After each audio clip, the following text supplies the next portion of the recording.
From the campus of the University of Nebraska at Omaha, consider this with Kathy Wyatt, a program of issues and information behind today's news.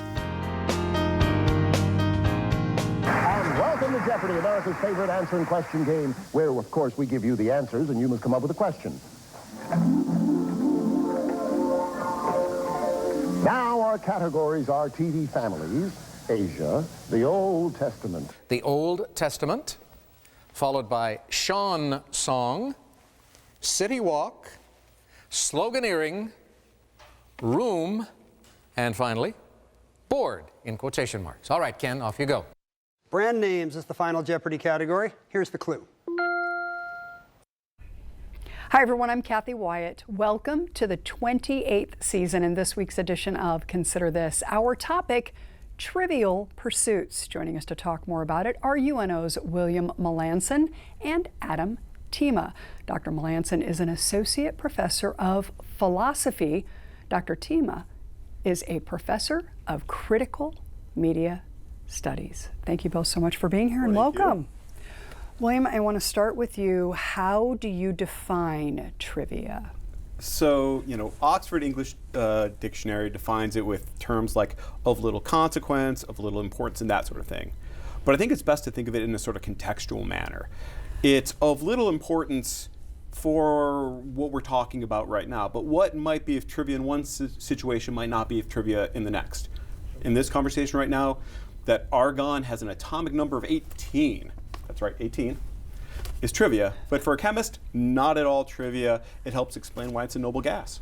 Okay, so in the spirit of our conversation today, we're going to put a graphic up for our viewers that has a bit of trivia. Indeed. And as we're doing that, William, tell us where all of this came from. So I actually like that Ken Jennings in his piece went down a little bit of the etymological rabbit hole and pointed out that the term has its Latin roots in the sort of three non-mathematical subjects in the medieval university that had to do with sort of the liberal arts. So that's where it comes from in our sort of common parlance of trivia now. Okay, Adam. Yeah. What is the attraction here? I think it is a combination of belongingness. I think it's a combination of what some would call social capital exchange, where I have some knowledge and you have some knowledge, and oh my Lord, that knowledge matches. And so from there, we start getting into a conversation. From there, community starts to form. We see the idea of, we've talked about, trivia nights at pubs and at other locations. What's happening there is taking something that is trivial to many people and then transforming it into almost the glue that holds the community together. It becomes the language, it becomes the currency, it becomes the way that we see groups interact with each other. I see the same thing happen. I'm a huge concert fan. So when I go to shows, or when I go to a movie, or I go to a play, or I go to an art exhibit, what is trivial to anyone else walking outside that place, the moment you walk in there, what is trivial now becomes centerpiece, now becomes part of the conversation. And so I think, to your point, it's very contextualized, and that's the best way to probably understand it. And I think that's, from my perspective, where I come at it from. For somebody who has never been to one of these events, describe the environment. For a trivia night? Sure. Take people who have decided that rather than sitting at home and binge watching a TV show or whatever the case may be, they say, I want to go and hang out with a bunch of people who have a bunch of random knowledge in their head. Or in the case of, say, if it's a 80s rock theme night, or a Harry Potter theme night, or a Star Wars night, or a Marvel Cinematic Universe night, suddenly now you have, again, trivial information becoming capital. Trivial information becoming the bonding materials between social groups. And in that sense, community is formed again. We have the exchange of ideas.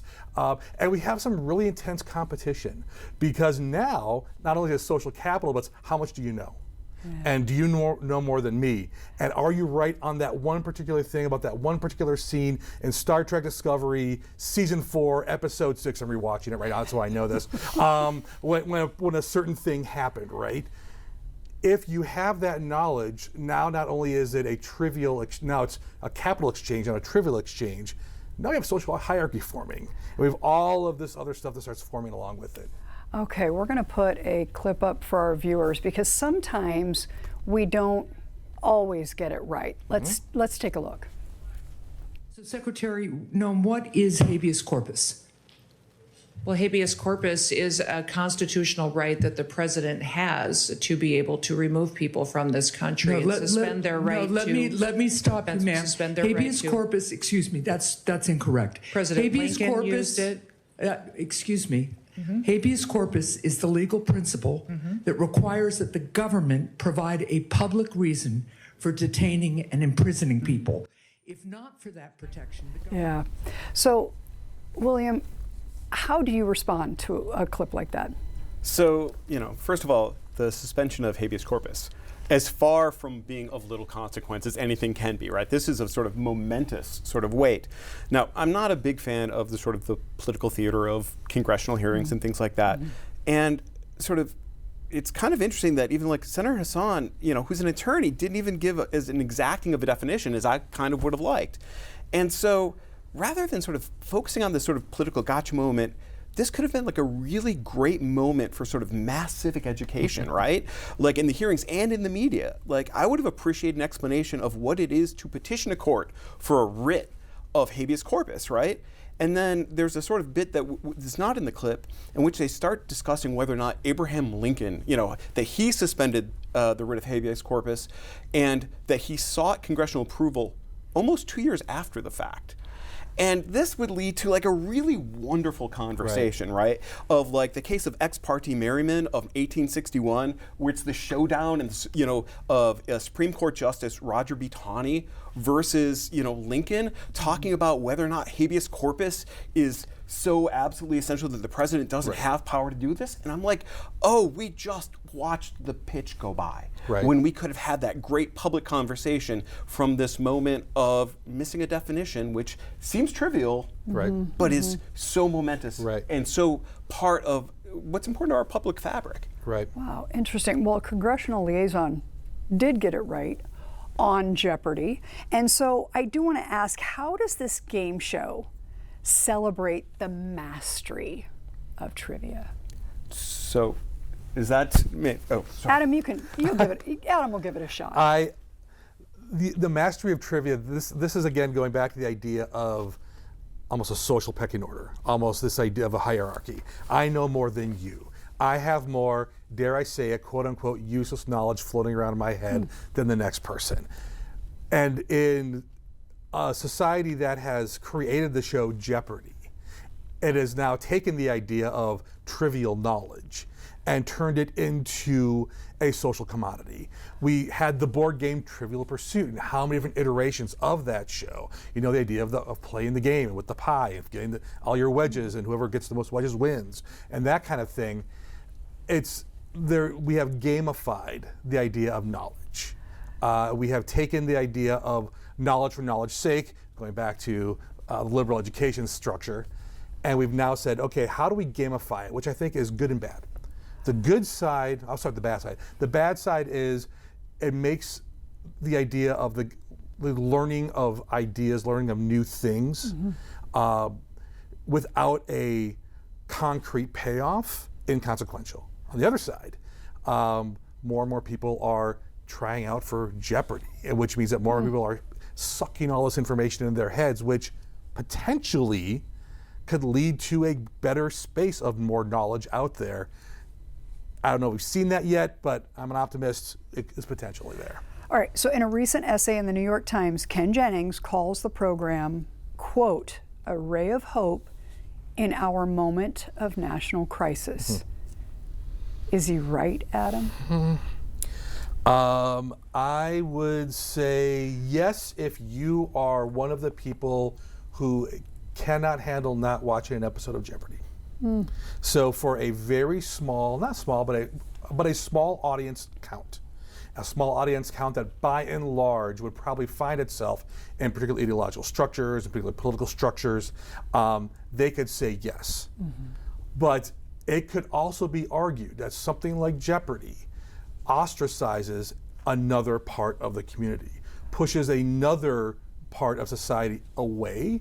And in that sense, if we start saying something like Jeopardy is the ray of light, now you're saying the knowledge is the ray of light and the ray of sunshine. Well, what if someone says, I don't know all the stuff they're talking about, therefore am I not part of that conversation?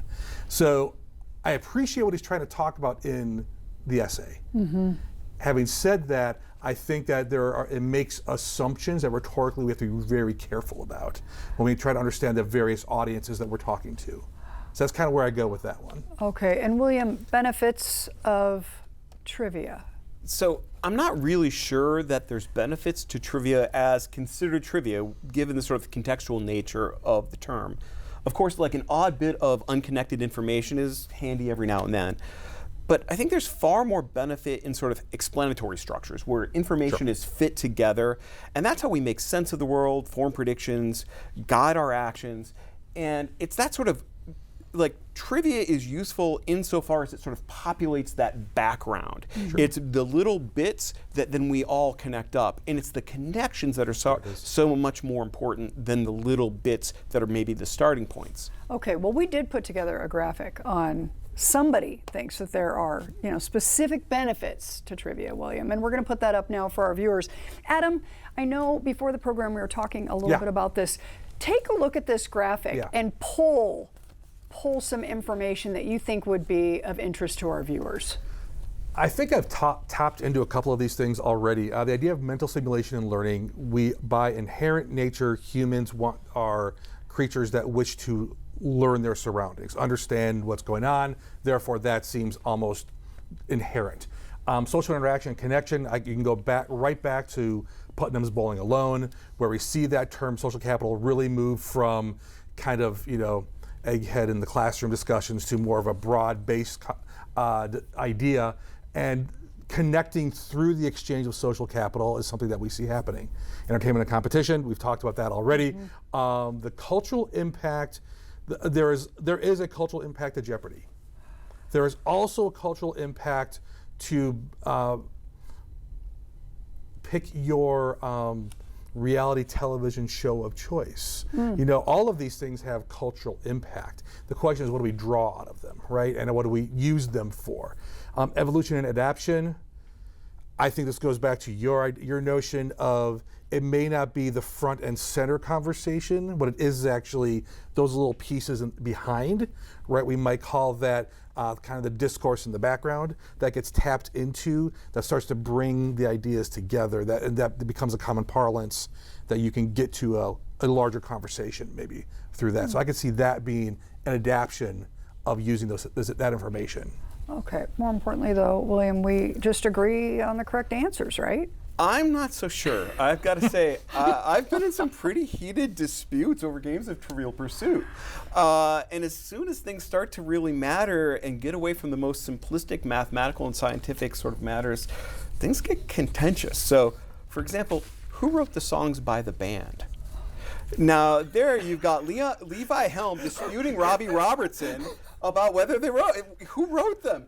And this is a matter of royalties. There's money, and to call this trivial, let alone of little consequence. So notice what sounds like a great trivia night question, right? Now gets embroiled in all kinds of context, and now we're off to the races. And I just think about the same conversation with CCR, with the Eagles, Talking Heads, went through the same kind of ideas with rights to not just the music, but also the art they created and the constructions that they did. Fogerty was sued by the rest of CCR for plagiarizing himself for writing a song. Yep, and he's now touring on it. Yeah, this is great stuff. So I just, as soon as you pick anything as a matter of trivia, it doesn't take you a stone's throw to get to something of consequence.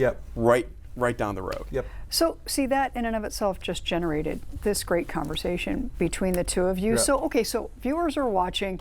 You know what? Not everybody in the room is going to be as engaged and excited and enthusiastic about somebody bringing up a topic and then just taking the ball and running with it. So for those people, maybe they're at a trivia night, or maybe they're just in the living room when there's a conversation being had. How would the two of you talk with them to maybe at least get them open to being part of that conversation and wanting to contribute? Or is it just a matter of some people not really wanting to go down that path? I mean, I don't know. Adam, I'll start with you because you look like you have a thought. I am a fan of knowing your audience. And if your audience says, I'm not into it, then they're not into it. And you just let it ride and go to the next thing. I think it is the person who pushes the idea. It is the person who says, no, this is good. You've got to know this stuff. Or how can you not think this is correct? Or why do you think that way or don't think that way? Now you've moved it from conversation to almost interrogation. Now you're in a space of argument, right? And argument, I'm a rhetorician, right? So argument for me it's the space where the conversation, where the knowledge comes from, right? But if you want to push it, now all of a sudden it is, I'm putting you in a corner. It becomes a this or that. It becomes a binary opposition as opposed to a both and. And I'm a both and person. And so that's why I say read your audience. And if they don't want to be part of the conversation, they're not going to be part of the conversation. The more you push it, and we've seen this happen in families and with kids and with everyone you can think of, the more you push it, we see it in our classrooms, the more you're going to ostracize them, the more you're going to push them into the corner. They're going to, by their very nature, not want to be part of it. Yeah, if I can give a yes and to the kind of thing. And the key there is just find the area of trivia that they're interested in. Because everybody's interested in something. And once you find out that they're interested in fishing, they will talk all day about the trivia of fishing with you. Bring it. Yep, absolutely. Well, and the invitation there is when you're playing a game of Trivial Pursuit. I mean, everybody has their wedge, right? Everybody has their topic. And so to your point, take the time to find out what's of interest to them and go down that path. But I'm glad that you brought up the whole know your audience, because you're right, you can go from everybody's having a blast to everybody wants to go home. In just, the turn, right? I mean, you can do that. All right, Adam, I'm gonna change gears here a little bit. I'm gonna ask you about alternative facts. Yes, what are those? They're fabrications. I'm just gonna put it out there. When Kellyanne Conway says alternative facts in order to support Sean Spicer's claim about the inauguration crowds for President Trump during his first term, and says, well, these are alternative facts. Alternative facts are what you use when you don't have the evidence on your side. And instead you create this other structure that on its own shouldn't exist, it should fall. However, the moment we start giving credence to alternative facts, which should not have credence because there's nothing supporting them, right? I mean, you're building on top of a scaffold of air. If you start to keep building on top of it, people forget there's no scaffolding. They forget there's no foundation. And they start making claims based upon everything up here. So now they're making claims and they're making arguments and they're making policy and they're making arguments of fact, and they're declaring truths based upon something that does not exist. And that's incredibly problematic. It can happen in a conversation with someone, or it can happen, it's become commonplace. And I'm not, pick your ideological political positionality, it exists. And that's where I go from, oh, it's kind of fun, into like, it's problematic. So danger in accepting those. What have you seen? What have you witnessed, experienced? I think we just see it. Take your three major cable news stations: MSNBC, CNN, Fox. Welcome to my media area, right? Take those three. Take the exact same three headlines. Watch how the three of them present the same reality. Watch how it's constructed. What we start to see is reporting, op-editing based upon those three different reports, as it pulls further and further away from the event itself, from the corpus of of information. Now, and we start moving to opinion, pretty soon those opinions get steam, and as that starts rolling, it goes back to the ideas without scaffolding, right? People start making decisions and making choices based upon that stuff, and not the material, not the facts as they stand. Give us a case in point, a recent one where you witnessed that and thought, oh my gosh. I think the habeas corpus one is a perfect example of that. So when we see, there is a legal definition of habeas corpus. There is a legal precedent surrounding the idea of habeas corpus. And then there is now multiple factual and non-factual interpretations of what it is, what it should be, and the should be is a problem. Who should have control over it, right? Once you start using normative language, and people are using normative language as a form of not just argument, but like power,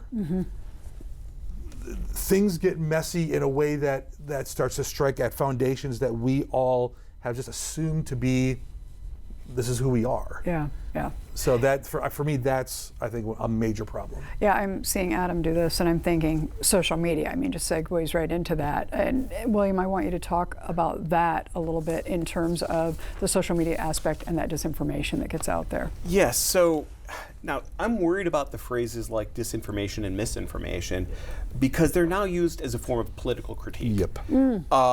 And their use doesn't merely call into question the truth of a claim, it dismisses the claim by attributing ill intent to the claimer, right? So conversationally, they attempt to sort of quarantine a claim.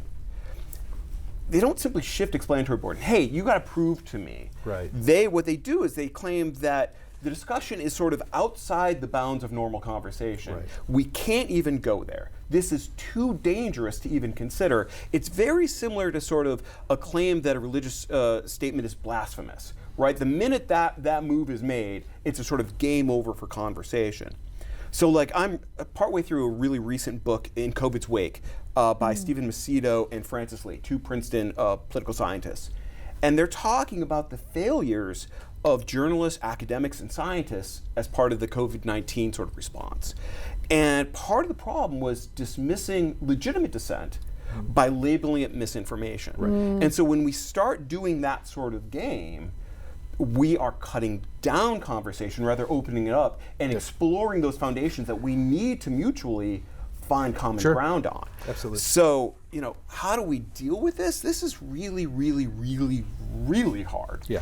And there's no magic solution. I think sort of our best sort of bet is to engage in free and open conversation always, take criticism, objections, and challenges and alternatives seriously, respond with reasons, evidence, argument, and from a personal basis, it's all about holding our best friends, those we naturally agree with, to the highest level of skepticism, and then holding those we naturally disagree with to the greatest charity we can. How can we find out that there might be a kernel in there that what they're saying is true? Yep.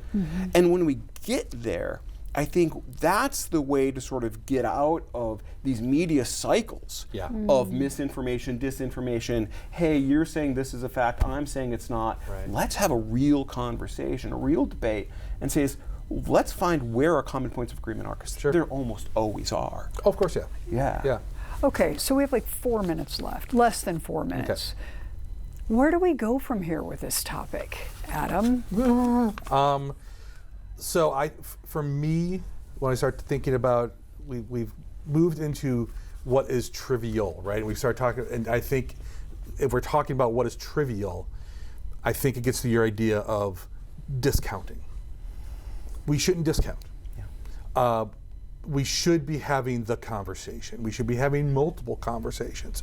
We should be sitting down and having those deep thoughts and working through them. The unfortunate reality is that, particularly in a mediated environment, we were talking about a news broadcast, for every 30 minutes of news you've actually only got 22 minutes, right? Because you've got commercial time going in there. If you're looking at a half-hour news broadcast, it's going to be on at 5 o'clock and 5:30 and 6 and 10. Those are all set by agenda structures, right? So we want to have the conversation. the spaces where those conversations can happen are dwindling, because they're not going to happen in the news, they're not going to happen online, because the idea of silo structures is far too, and echo chambers are they're taking over everything. So the question is, where do we have those conversations? And I think once we crack that question, then we can start getting into it. But it's going to take time, and it's not going to be a quick fix. Interesting. Okay, William, your thoughts? I just want to jump on the notion of echo chambers you mentioned, right? That's a notion that a philosopher from University of Utah, Nguyen, has really played a lot with, and that these are really dangerous, and they're very hard to escape, because the way they're structured is, it's not just you don't have access to information, right. It's you actively distrust those on the other side. And so you're set up with this idea of almost being inoculated to their viewpoint, and so that it makes the sort of natural conversation that we all desperately need so very hard to get to. Yeah. And it's one of those things that I think, collectively we all need to take deep breaths every now and then, and say, it's like, hey, you're my neighbor, you're my fellow citizen, you live in my neighborhood, you live in my state, you live in my country. Let's have a conversation and start with sort of the temperature down about 18 degrees. That'd be nice. Okay, all right. Well, you both teach. I'm going to pick on Adam here. 30 seconds or so. How would you close a class on this? How would I close a class on this? Close a class. All right, if I were to close a class on this, it would be something to the effect of, give me a second, okay. Your assignment this evening is to write down 3 questions that you would like to have a conversation about with the people that you live with and or live around. Pick one out of a hat and have the conversation and see where it goes. Talking about Trivial Pursuits today with Adam Tima and William Melanson.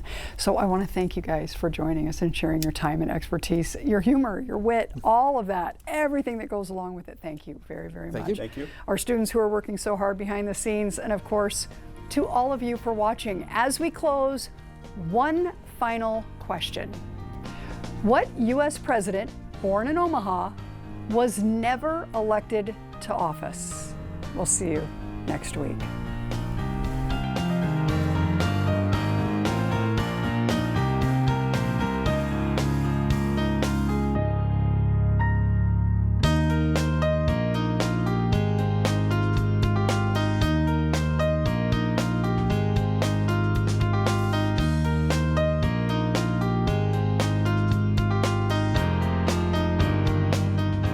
Consider This is an issues and information program produced by UNO Television in the School of Communication. More information and program archives can be found at nebraskapublicmedia.org/considerthis.